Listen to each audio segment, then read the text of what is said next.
Doctor Mossadegh Malik साहब, way forward कुछ दिखाइए आप कि रास्ता कैसे मिलेगा कि ये जो बहरानी कैफियत है कुछ और ना डुबो दे हमें। देखिए, कुछ चीज़ों पे मैं तबसरा करना चाहूँगा। ऐसा नहीं कि लोग काम नहीं कर रहे या मेहनत नहीं कर रहे। आपको याद होगा, मैंने आपको कहा था आपके टेलीविज़न प्रोग्राम में कि मैं इस मुल्क में से गैस का सर्कुलर डेट ख़त्म कर दूँगा।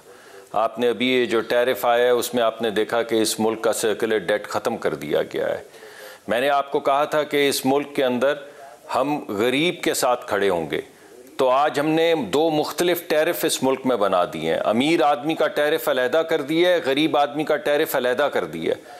अगर एक ही अमाउंट में गैस इस्तेमाल करे अमीर आदमी तो उसको 4 गुना ज़्यादा पैसे देने पड़ेंगे गरीब आदमी से, और गरीब आदमी को सब्सिडाइज कर दिया है। कोशिशों से अमीर आदमी जल्दी गरीब के बराबर खड़ा होगा।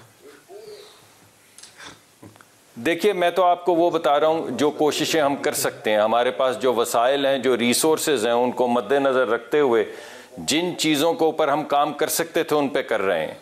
हमने 40 से 45 दिन में जो डील, जिसका जिक्र बहुत अरसे से हो रहा था कि रूस से कोई बात हो रही है, आपके सामने उनके बयानिए, रूस के जो आए हुए थे यहाँ पे वज़ीर, उनके बयानिए के मुताबिक हमने 45 डेज़ के अंदर जो सस्ता तेल लेने का मामला था उसको तय करके उनसे ऐलान भी करवा दिया और उसके मिनट्स भी रिकॉर्ड करवा दिए।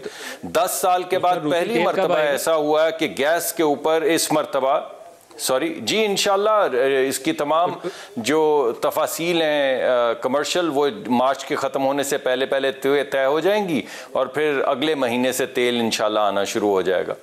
उसके अलावा ये आपने देखा कि 10 साल के में पहली मरतबा ऐसा हुआ कि गैस की वजह से कोई हंगामा नहीं हुआ। देखिए मैंने वो, क्योंकि मेरे भाई हैं, मेरे तो बड़े अजीज़ दोस्त भी हैं, उन्होंने जिक्र किया कि काम भी थोड़ा करना चाहिए। तो वैसे तो अच्छा नहीं लगता कि अपनी मिनिस्ट्री के मुतालिक आप बात करें, लोगों को बात करनी चाहिए, मगर मैंने सोचा कि जो कुछ मामलात हमने तय किए हैं वो मैं आपके सामने ले आऊँ। उसके अलावा देखिए, मैंने आपको पहले कहा है कि सबके ऊपर ये लाजिम है कि वो इदारों का एहतराम करें, मगर सबसे ज़्यादा लाजिम है इदारों पे।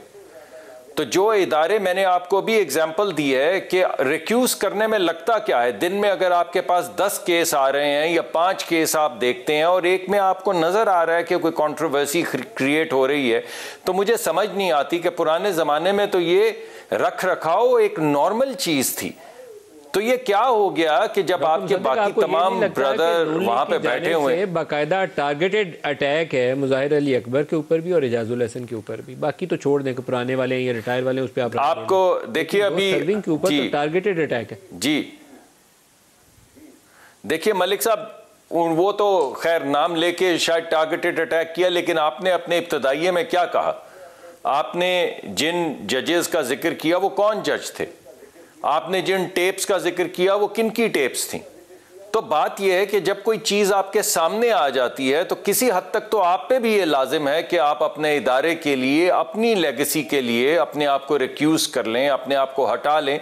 मैं तो नहीं होता किसी को कहने वाला कि आप हट जाएं, लेकिन आप खुद ये सोचें कि अगर आपको इस काम पे, इस मनसब पे लगाया गया है कि पूरी मुल्क के लोग आपके पास आए इंसाफ के लिए, तो अगर कोई शाइबा भी पड़ जाए कि यहाँ पे इंसाफ होता नहीं दिख रहा या कोई चीज़ कॉन्ट्रोवर्शियल हो रही है, तो हट जाने में फ़र्क क्या है? मुझे ये बात नहीं समझ आती कि अगर कोई कंट्रोवर्सी खड़ी होती है तो हट जाए। आपके बेंच के अंदर इतने बाकी भी तमाम आपके दोस्त हैं, भाई हैं, काबिल एहतराम हैं, आप बोलें यार इस केस को मैं नहीं सुनना चाहता, मुझे इन्होंने कंट्रोवर्शियल कर दिया।